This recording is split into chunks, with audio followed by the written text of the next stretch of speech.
Pada tahun 1981 di bulan Juni, Lembaga Kesehatan Amerika mengeluarkan laporan tentang 5 penyakit pneumonia langka yang menyerang pria muda yang sebelumnya sehat, yang kemudian dikaitkan dengan adanya penurunan imunitas. Penyakit langka ini kemudian menyebar dan hampir semuanya berasal dari kota-kota besar di Amerika Serikat, seperti New York, LA, dan San Francisco. Ternyata semua pasiennya homoseksual, yang kemudian membuat media menyebut penyakit ini sebagai gay-related immune deficiency. Tapi begitu kasus juga mulai ditemukan pada pasien yang menggunakan narkoba suntik, penerima transfusi darah, dan bayi-bayi yang baru saja lahir dari para ibu yang juga menderita penyakit ini, terjadi kebingungan. Sebenarnya, apa yang menjadi penyebab penyakit ini? 2 tahun kemudian, seorang ilmuwan Perancis menemukan virus penyebab penyakit. Virus yang kita kenal dengan nama HIV yang menyebabkan penyakit AIDS. Seiring meningkatnya jumlah kematian, masyarakat merasa takut dengan para penderita. Karena penyakit ini masih sangat baru, penularannya juga masih belum bisa terlalu terkonfirmasi lewat apa. Saat itu banyak yang percaya lewat sentuhan pun bisa tertular. Yang tentunya sekarang kita udah tahu HIV AIDS hanya menular saat adanya pertukaran cairan. Jadi sentuhan itu nggak ada masalah sama sekali. Tapi waktu itu para penderitanya benar-benar didiskriminasi. Entah mereka kaum LGBTQ atau mereka penerima transfusi darah atau anak-anak yang bahkan nggak tahu apa-apa dan sudah tertular dari lahir, mereka disudutkan dan merasa tidak punya tempat di lingkungan sosial. Banyak yang kehilangan pekerjaan, kehilangan keluarga, kehilangan tempat tinggal karena orang-orang takut tinggal bareng mereka. Para penderita kesulitan untuk bertahan hidup, terutama di pekerjaan. Gimana cara mereka mencari uang kalau nggak ada yang mau menerima? Akhirnya, sebagian besar penderita terjerumus dalam dunia perfilman dewasa, khusus untuk kaum homoseksual. Dan biasanya sebelum jatuh ke dalam industri perfilman dewasa, mereka bekerja sebagai escort terlebih dahulu, atau para pekerja seksual. Dan dalam kasus ini, kita akan melihat seberapa rentan orang-orang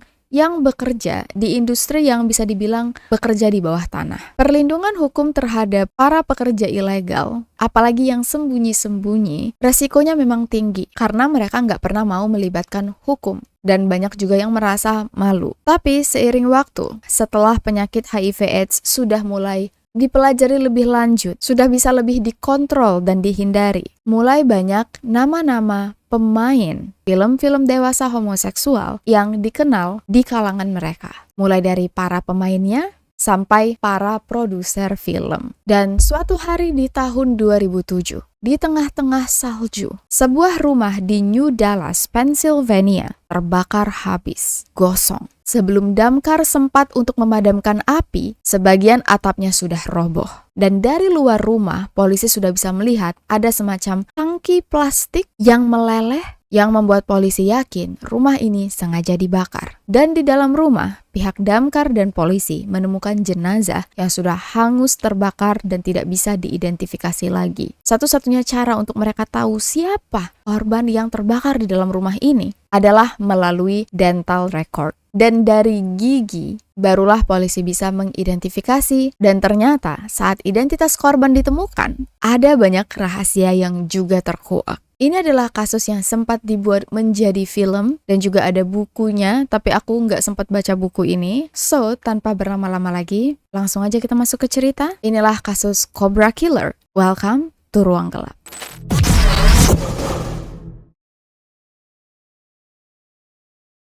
Sebelum masuk ke cerita seperti biasa, aku ingin mengingatkan kalian untuk jangan lupa klik subscribe, like video ini, dan nyalain juga loncengnya karena Ruang Gelap update-nya itu masih di luar jangkauan prediksi BMKG.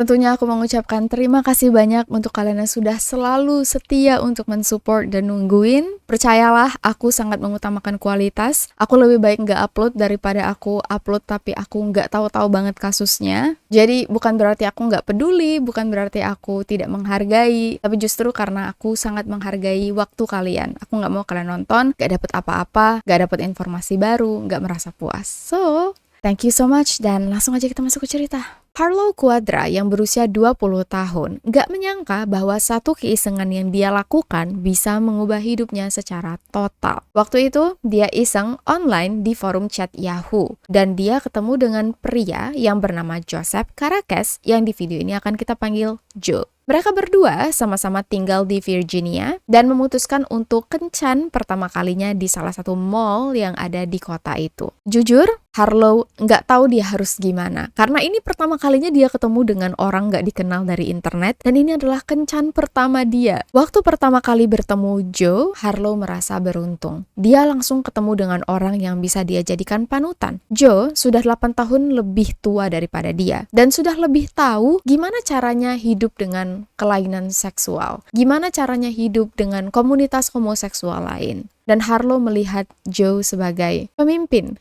Harlow yang insecure cocok banget dengan Joe yang sangat manipulatif. Belum lagi keduanya sama-sama punya background militer. Mari kita bicara dulu tentang siapa itu Joseph Caracas atau Joe. Joe berasal dari keluarga yang sangat religius dan dulu waktu masih muda dia juga pernah kerja di gereja sebagai pendeta muda. Tapi kurang tahu kenapa Joe diusir, dipecat karena melakukan sebuah tindakan yang tidak senonoh. Joe kemudian melanjutkan karirnya sebagai tentara angkatan darat, kayak bootcamp untuk mempersiapkan mereka menjadi anggota. Tapi Joe dipecat lagi karena katanya punya anger issue. Kita juga nggak tahu dia kenapa sampai dibilang punya masalah emosional. Dan karena bingung harus kemana lagi, Joe berujung menjadi escort. Dia menerima layanan panggilan untuk memuaskan hasrat pria-pria lain. Berbeda dengan Harlow, yang waktu itu masih menjadi anggota Angkatan Laut, tapi kemudian memutuskan untuk keluar karena dihasut oleh Joe. Joe bilang, "Harlow, kamu tenang aja. Kalau kamu ikut aku akan tunjukin kamu gimana caranya kita bisa sukses." Dan mungkin karena Harlow tadi benar-benar kebingungan, ya udah dia memutuskan untuk ikut dengan Joe. Keduanya resmi berpacaran dan juga pindah bareng ke rumah Joe. Dari sini Harlow sangat bergantung dengan Joe, dan ini adalah salah satu cara orang memanipulasi orang lain.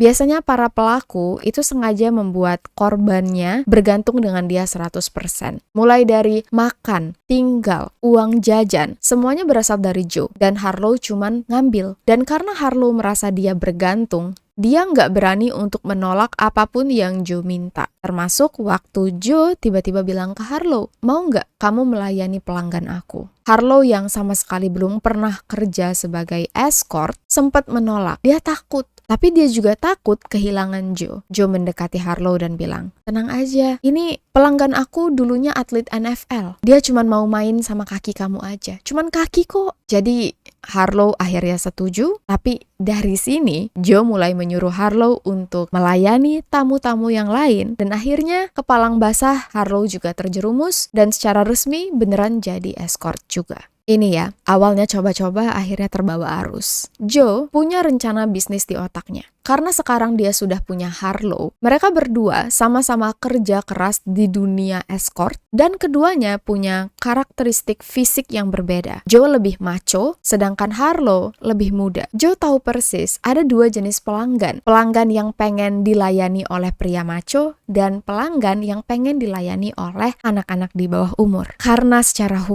Karena anak di bawah umur dilindungi secara hukum, Harlow yang bakal melayani para pelanggan-pelanggan pedo ini. Sedangkan untuk pelanggan yang pengen cowok maco, baru dilayanin oleh Joe. Mereka berdua yang awalnya tinggal di kos-kosan bisa dibilang seharga $300 per bulan, dalam waktu 1 tahun bisa beli rumah seharga $500.000.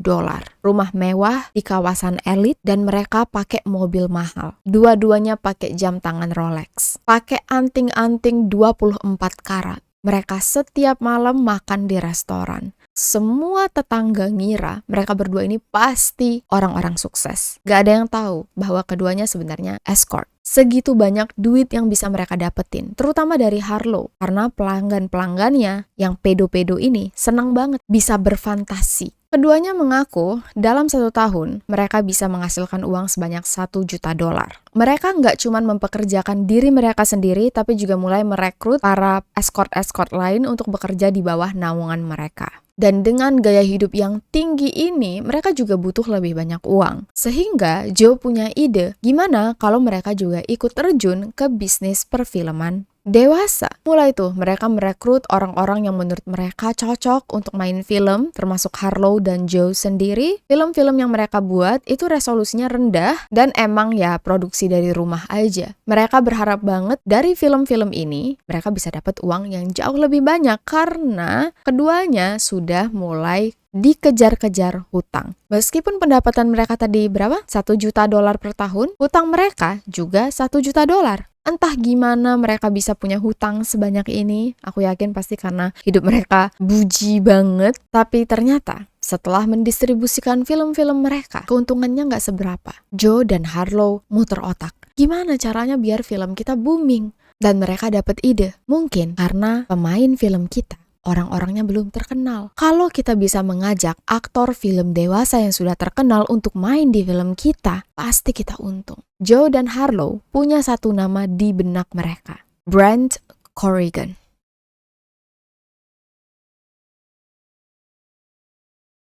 Sebelum mengambil nama panggung Brent Corrigan, pria tampan ini bernama asli Sean Lockhart. Sean berasal dari keluarga yang sangat besar. Dia nggak pernah tahu siapa ayah kandungnya. Dari kecil dia hidup dengan ibu kandungnya, ayah tirinya, dan saudara-saudaranya yang banyak banget. Gak tahu ada berapa, tapi katanya banyak. Tapi waktu Sean berusia 8 tahun, ibu kandungnya bercerai dengan ayah tirinya, dan karena saudaranya banyak banget, ibunya nggak sanggup untuk ngejaga dia, Sean ikut ayah tirinya dulu. Waktu itu, ibunya berusaha dapat kerja, dan setelah mulai punya penghasilan, Sean pindah lagi ikut ibunya, tinggal di kos-kosan yang sangat-sangat pas-pasan. Mungkin karena banyak yang harus diurus, ibunya nggak terlalu ngurusin Sean. Kemanapun Sean pergi ya bebas-bebas aja. Dan dari remaja, Sean menyadari bahwa dia menyukai sesama jenis. Beberapa kali Sean ikut pindah bareng pacarnya, dan waktu Sean berusia 16 tahun, dia bertemu dengan pacarnya yang di video ini kita sebut aja sebagai Andy. Andy sudah berusia sekitar 21 tahun dan punya mimpi ingin menjadi pemain film dewasa. Sean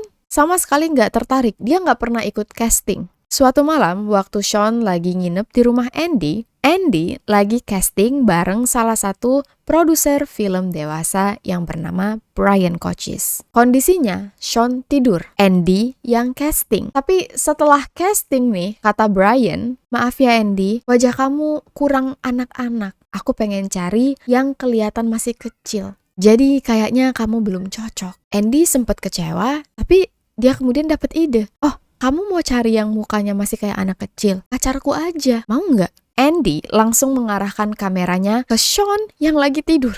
Brian yang melihat wajah Sean tertarik. "Boleh deh, coba kamu tanya, mau nggak pacar kamu ikut casting?" Sebelum aku lanjut cerita, aku ingin memperkenalkan dulu siapa itu Brian Cochise. Brian dulunya adalah seorang fotografer medis. Di awal tahun 2000, saat HP atau ponsel lagi ngetren-ngetrennya, Brian pengen jadi pendiri perusahaan HP juga. Dia berhenti jadi fotografer dan mulai mengembangkan perusahaannya di bidang telepon seluler. Waktu itu dia masih kerja sama orang, lalu kemudian dipecat karena Brian ketahuan melakukan pelecehan terhadap anak berusia 15 tahun. Dia sempat masuk penjara, tapi nggak lama, dan begitu bebas, Brian yang kebingungan, dia harus kerja apa nih? Punya ide untuk kembali menggunakan kameranya, tapi kali ini bukan jadi fotografer medis, tapi menjadi produser film dewasa. Hampir semua aktor yang dia rekrut adalah orang-orang dengan wajah seperti anak kecil. Iya, sebagai pedo, Brian pengen menyenangkan kaum pedo lainnya, dan terbukti uang yang dihasilkan oleh Brian sangat-sangat banyak. Dari sinilah Brian mendirikan perusahaan filmnya yang bernama Cobra Film.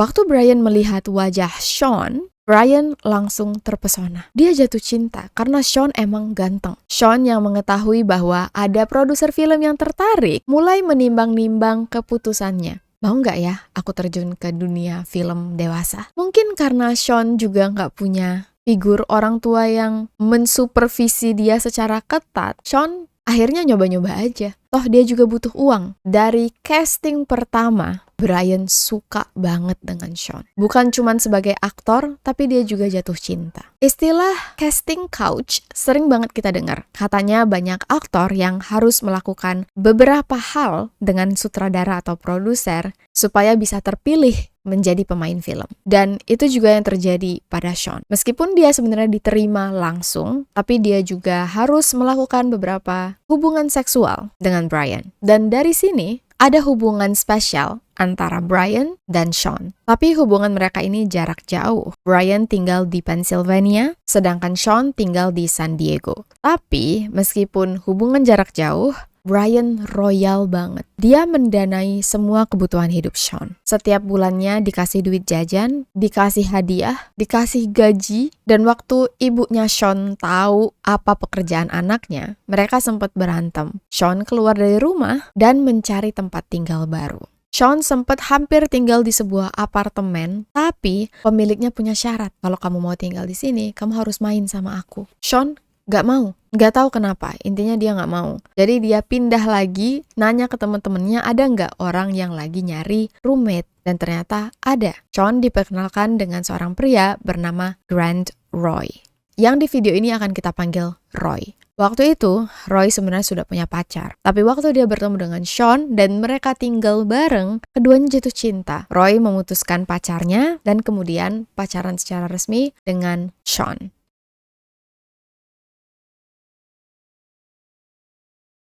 Saat mulai booming, Sean disuruh untuk memilih nama panggung. Dan secara random, dia milih nama Brent Corrigan. Kayak, ya random aja. Brent dari nama, kalau nggak salah tuh nama sahabatnya. Dan Corrigan ini dia pengen nyari nama yang kayak ada Irlandia-Irlandianya gitu. Dan ternyata karir Sean atau Brent Corrigan ini sangat-sangat bagus. Cobra Film itu udah terkenal dari awal. Ditambah lagi dengan adanya kehadiran Brent, film-filmnya laku keras. Nama Brent Corrigan menjadi salah satu nama pertama aktor perfilman internasional yang terkenal. Brian sangat-sangat sayang dengan Sean atau Brent ini. Nah, biar kita nggak bingung, mungkin kita tetap pakai nama Sean aja kali ya. Brian merasa Sean bukan cuma sebagai aktor atau pekerja dia, tapi juga pacarnya. Jadi Brian tetap menafkahi Sean, meskipun dia tahu Sean pacaran dengan Roy. Dan di satu sisi, mungkin Brian ngerasa karena dia sudah ngasih duit, jadi dari hasil keuntungan film, itu kebanyakan dia ambil sendiri. Sean yang mulai menyadari dia terkenal, bertukar pikiran dengan Roy, pacarnya. Gimana ya menurut kamu? Adil nggak sih sebenarnya aku dibayar segini oleh Brian? Waktu itu,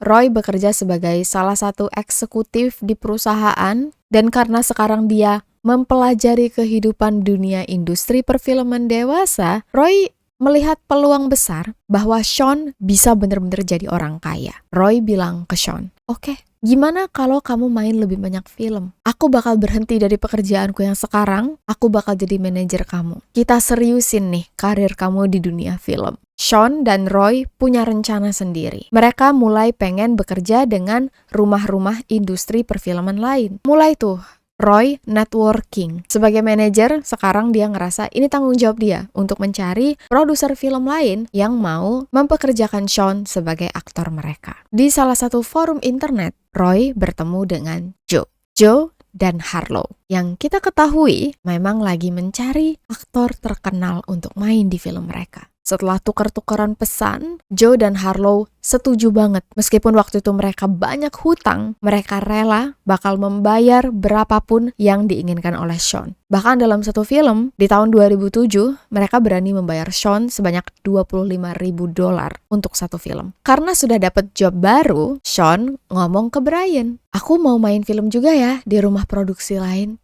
Tapi ternyata gak dikasih oleh Brian. Menurut Brian, Sean sudah tanda tangan kontrak. Baru aja memperbarui kontrak beberapa bulan sebelumnya. Jadi harusnya Sean cuman milik dia. Ini semua orang di sini posesif banget satu sama lain ya. Brian ngerasa sangat terhianati karena Sean pengen kerjasama dengan rumah produksi lain. Tapi di satu sisi Sean ngerasa, lah aku kan punya hak untuk kerja sama orang lain juga. Memang dia udah tanda tangan kontrak kerja sama, tapi bukan berarti dia nggak bisa tanda tangan kontrak dengan orang lain kan, selama dia masih bisa memenuhi semua kewajibannya sebagai aktor di 2 rumah produksi. Brian yang waktu itu sudah berusia 40 tahunan merasa ini nggak adil. Dia yang membesarkan nama Sean, dia yang membesarkan nama Brent Corrigan, dan sekarang setelah terkenal, bisa-bisanya Sean meninggalkan dia. Mereka sempat berantem tuh, saling ancam-mengancam. Brian bilang, kalau kamu kerja sama orang lain, aku akan tuntut kamu di pengadilan karena kamu sudah tanda tangan kontrak. Sean mikir, apa yang bisa aku ancam dari Brian ya? Dan dia ingat, oh iya, Brian, kamu tahu nggak? Waktu pertama kali nih, kamu ngerekrut aku sebagai aktor, sebenarnya aku bohong. Aku waktu itu belum berusia 18 tahun. Aku waktu itu masih berusia 16 tahun. Jadi, aku bisa aja nelpon FBI dan ngaduin kamu karena telah melakukan pelecehan terhadap anak di bawah umur. Mempekerjakan aku yang di bawah umur. Padahal sebenarnya ya, salah Sean sih. Dia ngasih KTP palsu ke Brian biar diterima. Dan Brian waktu itu nggak ngecek lagi juga. Sean ngancem, kalau kamu nggak ngebiarin aku kerja sama orang lain, aku bakal telepon FBI dan aku bakal mengadukan kamu. Dan bener aja, Sean nelpon FBI. Brian yang sekarang diselidiki oleh FBI, sakit hati banget. Aku kira hubungan kita lebih oke. Kalau kamu mau main tuntut-menuntut sampai ke FBI, sekarang aku juga balas dendam. Brian mematenkan nama Brent Corrigan sebagai hak milik dia. Yang berarti Sean gak bisa pakai nama ini lagi. Setiap kali Sean mau mengadakan kerjasama, baik itu dengan Joe ataupun Harlow, atau dengan rumah-rumah produksi lain, itu selalu aja terhambat karena pengacara Brian akan menghentikan prosesnya. Gak bisa, nama Brent Corrigan itu milik klien saya. Nah, ini kan masalah besar ya, karena yang diketahui oleh para penonton itu nama Brent Corrigan. Kalau tiba-tiba mereka lihat nama lain, takutnya nggak tertarik untuk nonton. Dari sini, Sean yang dibela oleh Roy mulai tuntut-menuntut dengan Brian. Dua-duanya itu bisa dibilang kehabisan uang. Brian apalagi, dia lagi diinvestigasi oleh FBI, dia juga waktu itu bayar denda karena kembali ketahuan melakukan pelecehan terhadap anak di bawah umur, habis-habisan berantemnya, dan ujung-ujungnya nih, mereka bilang, ya udahlah, gimana kalau kita selesaikan ini dengan baik-baik. Yang pada akhirnya, Brian yang harus keluar lebih banyak uang. Tapi mereka masih belum bener-bener nyelesain sih, karena nama Brent Corrigan ini masih dibawa si Brian. Joe dan Harlow nggak sabar. Kapan ini kita bisa mulai? Kapan kamu bisa ngambil nama Brent Corrigan? Joe dan Harlow sudah tenggelam dalam hutang mereka yang $1 juta lebih itu. Mereka nggak mau nunggu lebih lama. Nah, di awal Januari tahun 2007, di Los Angeles, itu ada acara semacam konvensi Persatuan Perfilman Dewasa Homoseksual. Di mana di sini semua aktor-aktor, produser, kru film yang tergabung dalam industri ini datang semua. Termasuk Joe, Harlow, Sean, Roy, dan Brian. Joe dan Harlow nggak kenal dengan Brian. Mereka nggak ketemu. Dan setelah acara, Joe dan Harlow janjian dengan Sean dan Roy untuk makan malam di sebuah hotel. Waktu makan malam, Joe dan Harlow merayu Sean dan Roy untuk cepet-cepet deh gabung ke rumah produksi mereka. Mereka janjiin gaji yang besar, hadiah yang banyak, dan menurut pengakuan Roy, seumur-umur, waktu itu Roy udah berusia 40 tahun, baru kali itu dia makan makanan paling mahal. Dari seluruh pengalamannya nggak pernah dia makan semahal itu. Aku nggak tahu berapa budget yang keluar untuk melobi mereka, tapi pastinya fantastis banget. Dan kita tahu Joe dan Harlow itu udah tenggelam dalam utang. Berarti kalau mereka bayarin makanan semahal ini lagi, utang mereka tuh tambah banyak. Sean dan Roy bingung. Kami tuh bukannya nggak mau. Kami mau banget, tapi gimana? Ini masih perseteruan nih antara Brian Cochise dengan kami. Brian masih nggak mau ngasih nama Brent Corrigan. Joe dan Harlow bisik-bisik. Gimana menurut kamu? Kalau misalnya Brian pergi ke Kanada dan nggak pernah balik lagi? Hah? Maksudnya, ya pokoknya selama Brian masih bisa balik ke Amerika ya sama aja. Gitu ya. Gimana kalau misalnya Brian pergi dan gak pernah balik-balik lagi? Sean gak ngeh. Tapi Roy yang sudah jauh lebih berumur langsung ngerasa, wah gak bener ini arah omongannya. Roy langsung bilang, Aduh, udah, jangan diomongin itu lagi. Nanti aja kita tunggu aja gimana langkah yang akan diambil Brian setelah ini. Harlow sempat bisik-bisik tuh. Ya, bisa aja sih nanti ada orang yang bisa ngusir Brian keluar dari sini. Sean sama sekali nggak ngeh. Kayaknya menurut aku dia nih terlalu polos juga sih. Sejak pertemuan ini, mereka pulang ke tempat masing-masing. Joe dan Harlow pulang ke Virginia, Roy dan Sean pulang ke San Diego. 2 minggu kemudian, Harlow menelpon Sean. Coba deh, kamu cek, buka TV sekarang, lihat berita. Tanpa pikiran aneh-aneh, Sean buka TV dan dia nonton berita tentang kebakaran di Pennsylvania, tepatnya di New Dallas, di mana rumah Brian Cochise terbakar habis.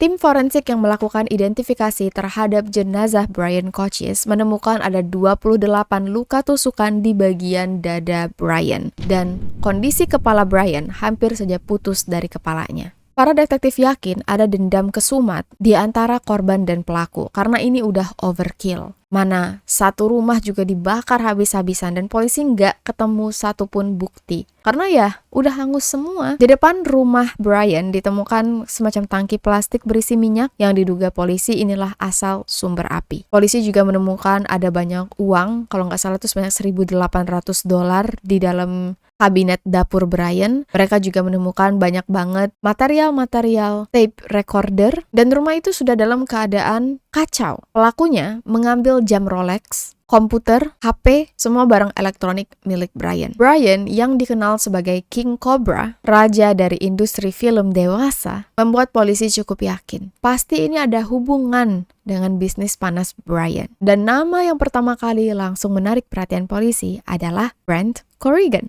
Apalagi waktu itu berkali-kali Brian sedang dalam tuntut-menuntut dengan Sean. Polisi langsung mencurigai hubungan Sean dengan kasus ini, tapi ternyata waktu diselidiki, Sean dan Roy waktu itu lagi di California. Buktinya jelas mereka nggak ada di lokasi. Nggak mungkin mereka pelakunya, kecuali mereka nge-hire orang untuk menghabisi Brian. Beda cerita lagi. So, polisi sempat kebingungan. Polisi melakukan pencarian, berusaha untuk mengakses email pribadi Brian, dan di situ ada email-emailan antara Brian dengan seorang pria bernama Danny Moylan. Terakhir kali sebelum Brian meninggal. Dan rupanya, Brian janjian dengan Danny. Danny bakal datang ke rumah untuk melakukan couch testing, yang menjadi bukti bahwa Brian meninggal setelah bertemu dengan Danny. Dan dari email ini, polisi juga dapat foto Danny Moylan. Waktu fotonya disebar dan dicari oleh polisi, semua orang pelaku industri film dewasa kenal dengan siapa itu Danny. Tapi polisi, itu namanya bukan Danny. Pria ini bernama Harlow Quadra. Dan mungkin karena informasi di komunitas ini cepet banget tersebarnya, waktu polisi mendatangi rumah Harlow dan Joe, keduanya sudah kabur. Selama hampir 5 bulan, mereka hidup sembunyi-sembunyi, pindah dari satu tempat ke tempat lain. Sean dan Roy menghubungi pihak kepolisian. Mereka cerita bahwa 2 minggu sebelum Brian ditemukan meninggal dunia dan juga dibakar, Harlow dan Joe sempat mengeluarkan kata-kata yang mencurigakan. Apalagi, waktu Brian baru aja meninggal, Harlow langsung nelpon dan nyuruh Sean untuk nonton berita. Menurut polisi, ini adalah motif yang sangat-sangat masuk akal. Joe dan Harlow saking pengen dan ngebetnya langsung narik Sean, rela menghabisi Brian supaya masalah mereka selesai. Masalahnya, Joe dan Harlow buron. FBI sampai turun tangan untuk mengurusi kasus ini dan mencari mereka. Sempat dites oleh polisi. Coba kamu ajak Joe dan Harlow ketemu. Siapa tahu mereka percaya dengan kalian. Informasi tentang pertemuan pertama ini agak kurang jelas, tapi Sean dan Roy benar-benar ketemu dengan Harlow dan Joe. Kedua tersangka ini hati-hati banget. Mereka takut ditangkap, tapi mereka percaya dengan Sean dan mungkin bukan lebih kepercaya sih, tapi terpaksa tetap ketemu supaya bisa tetap bikin film. Di pertemuan pertama, memang polisi nggak ngeganggu. Soalnya mereka pengen Joe dan Harlow mempercayai Sean dan Roy. Situasinya di sini, polisi sama sekali nggak punya bukti. Jadi mereka butuh Sean dan Roy untuk bisa merekam pengakuan Joe dan Harlow bahwa merekalah pelakunya. By the way, tadi aku ada salah ngomong Harlow jadi Harlem nggak ya? Kalau misalnya aku ada ngomong Harlem, itu maksudnya Harlow ya. Maaf. Sean dan Roy menyanggupi. Mungkin mereka juga ngerasa bersalah kali ya. Ketemuanlah mereka Setelah pertemuan pertama berlangsung sukses dan Joe dan Harrow sama-sama yakin mereka bakal aman, janjianlah mereka lagi ketemuan kali ini di pantai. Pantai di mana mereka ini akan datang dalam keadaan telanjang. Menurut Joe dan Harrow, ini adalah kesempatan baik karena mereka bisa langsung syuting film. Ternyata selama ini Joe dan Harrow bersembunyi di Miami. Waktu Sean dan Roy datang ke lokasi, mereka memang dalam keadaan tanpa busana, tapi mereka dilengkapi alat penyadap. Alat penyadap ini dimasukkan ke dalam kunci mobil. Jadi sama sekali nggak curiga. Kunci mobil ini selalu dibawa oleh mereka berdua, bahkan waktu lagi ngobrol-ngobrol di pinggir pantai. Dan mulai tuh mereka ngomongin soal Brian. Dan dari percakapan ini terekam baik Joe dan Harrow menyebut bahwa mereka sangat senang waktu melihat Brian terbakar. Rasanya tuh kayak kami punya dendam dan berhasil membayarkan dendam itu. Dan dari rekaman ini, polisi sudah bisa menangkap Harrow dan Joe. Karena mereka sendiri yang bilang saat kami melihat Brian terbakar, yang berarti mereka ada di lokasi saat Harrow dibakar. Begitu kata-kata ini keluar, polisi langsung menyergap lokasi. Joe dan Harrow ditangkap. Mereka berdua enggak mengelak, sudah ketangkep basah. Tapi ada sedikit perbedaan di antara kesaksian keduanya. Joe bilang, aku enggak ngelakuin apa-apa Pak Polisi. Harrow pelakunya. Aku ceritakan baik-baik. Jadi waktu itu, kami ingin menghabisi Brian, supaya dia tidak menghalangi usaha kami membuat film. Harrow pura-pura jadi aktor yang pengen casting. Soalnya muka Harrow yang kayak anak-anak. Tipe Brian banget.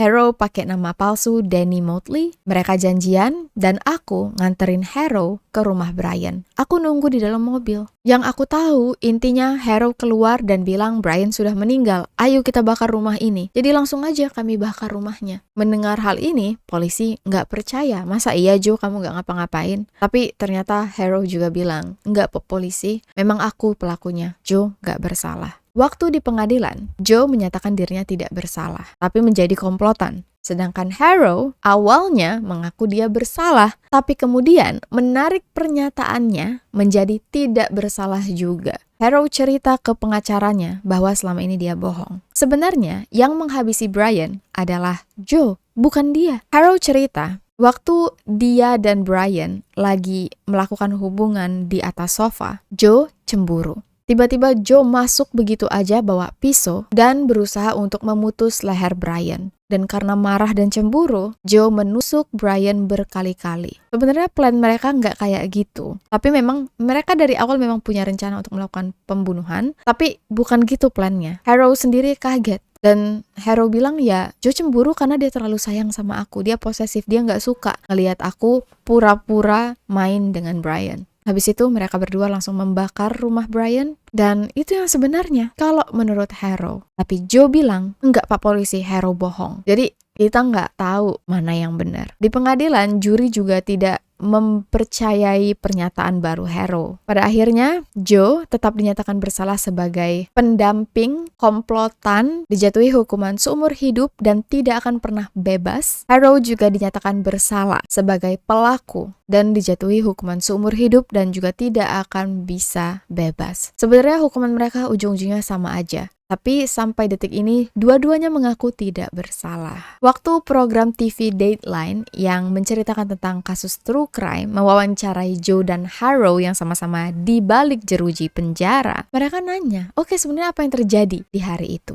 Joe bilang, sebenarnya Pak Polisi, aku orang yang melakukan pembunuhan. Waktu itu aku cemburu. Tapi ya udah aja lah ya, sudah terjadi kok. Pihak TV kaget. Ini pertama kalinya Joe mengaku. Tapi nggak lama kemudian mereka ditelepon oleh pengacara Joe. Dan secara pribadi Joe bilang, sebenarnya aku bohong. Yang salah memang Harrow, bukan aku. Jadi ya entah siapa yang benar. Tapi kalau menurut aku karena Brian ditemukan meninggal dalam keadaan overkill, benar-benar ditusuk berkali-kali kayak benci banget nih pelakunya. Kemungkinan besar sih pelakunya Joe ya. Soalnya mereka berdua ini gak kenal langsung dengan Brian. Ngapain mereka sampai sedendam itu? Tapi ya wallahu alam, gak tahu lah ya cara pemikiran orang. Terus juga dari awal Harrow memang orang yang menuntuti Joe. Jadi bisa jadi Harrow dimanipulasi oleh Joe. Harrow merasa utang budi dengan Joe, makanya dia ngaku dia yang melakukan pembunuhan. Tapi kemudian dia takut dihukum mati, makanya dia menarik pernyataannya. Dan itulah kasus King Cobra. meninggalnya Brian Cochise yang membuat banyak rahasia industri film dewasa terungkap dari kasus ini. Sampai di sini dulu cerita kita pada kali ini. Lebih dan kurang aku mohon maaf, apalagi aku kayaknya tadi salah-salah nyebut nama Harlem.